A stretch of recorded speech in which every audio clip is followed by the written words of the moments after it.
الصلاة والسلام عليك يا إمام المجاهدين.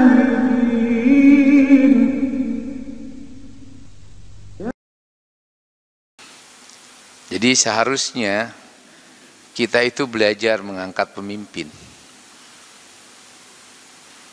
Pilih orang yang paling pintar di antara kita, bukan orang yang paling lugu. Disuruh orang yang paling pintar, seperti kita mengangkat imam di masjid ini. Itu logikanya. Nah, kemarin baru sampai ayat 30. Ayat ini tentang amanah diberikan kepada Adam itu sampai ayat 33. Dan sekiranya amanah untuk memelihara, menjaga kelestarian alam ini kepada gunung, gunung itu pun akan runtuh. Karena amanah itu termaktub dalam Al-Quran. Sebagaimana Allah tegaskan di dalam surat Al-Hasr, "Lau anzalna hadzal Qur'ana 'ala jabalin la ra'aitahu khashi'an mutasaddian min khasyatillah." Sekiranya amanah Al-Quran jadi untuk menjaga kelestarian kehidupan alam ini, Allah turunkan tuh Al-Quran. Maka Al-Quran itu isinya adalah satu, bagaimana menunjukkan kepada kita Allah itu untuk menjaga kelestarian, antara lain kita diperintahkan untuk menjaga keutuhan, kerukunan sesama makhluk Allah. Penguasa itu menjadi treble, dan untuk mewujudkan ambisiusnya sebagai penguasa, lalu yang paling lugu, disuruh orang yang paling pintar, seperti kita mengangkat imam di masjid ini. Itu logikanya. Nah, kemarin baru sampai ayat 30. Ayat ini tentang amanah diberikan kepada Adam itu sampai ayat 33. Dan sekiranya amanah untuk memelihara, menjaga kelestarian alam ini kepada gunung, gunung itu pun akan runtuh. Karena amanah itu termaktub dalam Al-Quran. Sebagaimana Allah tegaskan di dalam surat Al-Hasr, "Lau anzalna hadzal Qur'ana 'ala jabalin la ra'aitahu khashi'an mutasaddian min khasyatillah." Sekiranya amanah Al-Quran jadi untuk menjaga kelestarian kehidupan alam ini, Allah turunkan tuh Al-Quran. Maka Al-Quran itu isinya adalah satu, bagaimana menunjukkan kepada kita Allah itu untuk menjaga kelestarian, antara lain kita diperintahkan untuk menjaga keutuhan, kerukunan sesama makhluk Allah. Penguasa itu menjadi treble, dan untuk mewujudkan ambisiusnya sebagai penguasa, lalu dia menciptakan kerusuhan dengan cara melakukan politik belah bambu. Yang satu diinjak, yang satu diangkat. Maka dalam Islam itu wajib dijatuhkan.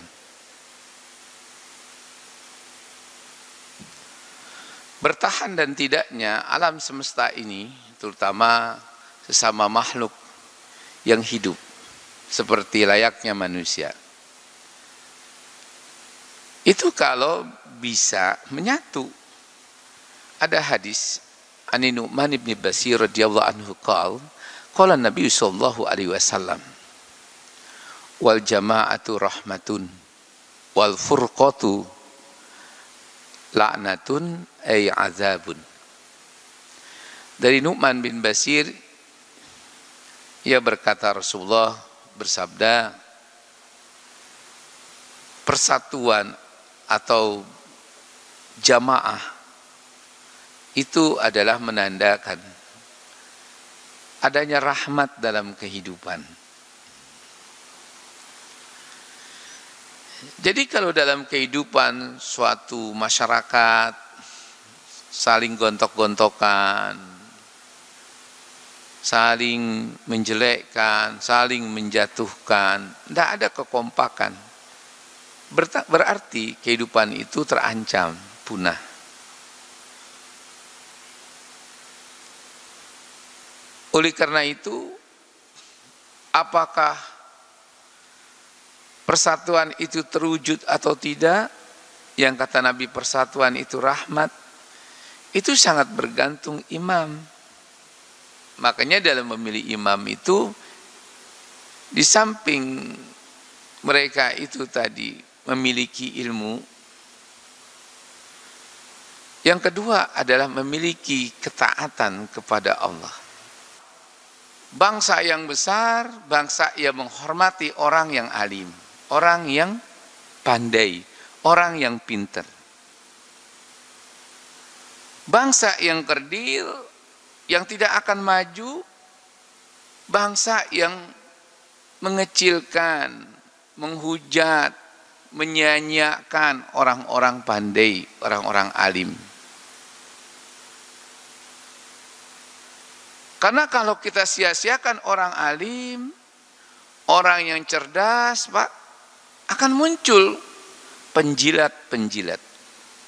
Yang mereka itu takut tidak makan, takut tidak mendapatkan jabatan. Itu konsekuensinya. Kalau negeri ini dikuasai oleh orang-orang bodoh. Kalau orang pintar yang nggak dipakai, gue masih bisa hidup di negeri lain, betul nggak? Kalau orang bodoh belum apa, wah ntar kalau gua presidennya bukan dia, gua nggak dapat jabatan lagi. Udah minta diperpanjang aja lah jabatan ini. Bisa nggak begitu?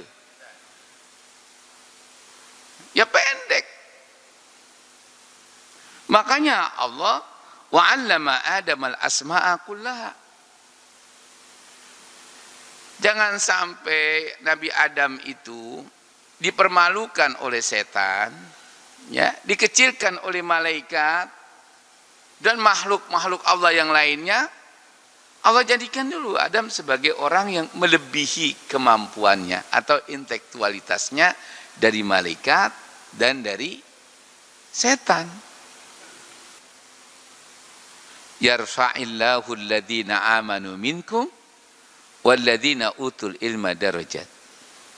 Allah akan mengangkat derajat orang yang beriman itu yang berilmu. Makanya kalau bangsa ini mau terhormat, bangkit lagi, dan orang lain itu takut memacam-macam negeri kita ini, cobalah kita perbaiki pendidikan kita, kecerdasan bangsa kita ini. Kita hormatilah orang-orang yang cerdas, kita berikan kedudukan. Karena kalau orang yang cerdas, orang yang pintar itu sudah melacurkan dirinya, hancur sudah, Pak. Karena dia yang tahu segala sesuatunya di negeri ini. Nah sekarang itu seperti itulah. Bangsa ini hancur karena kita tidak menghormati orang pintar atau anak bangsa yang pintar negeri ini. Orang yang masuk, termasuk pemimpin yang bodoh itu yang mana? Maka Nabi menyuruh Ali itu bicara.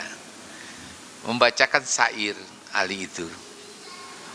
Al-jahil rajulun yadri annahu la yadri wa huwa yadri annahu la yadri. Kalau saya terjemahkan begini, Pak. Kata Ali, wahai sahabatku, pernah aku mendengar Rasulullah mengatakan tentang kriteria orang yang bodoh. Pemimpin yang bodoh itu pemimpin yang geblek pura-pura pinter. Atau sebaliknya, pemimpin yang pinter pura-pura goblok.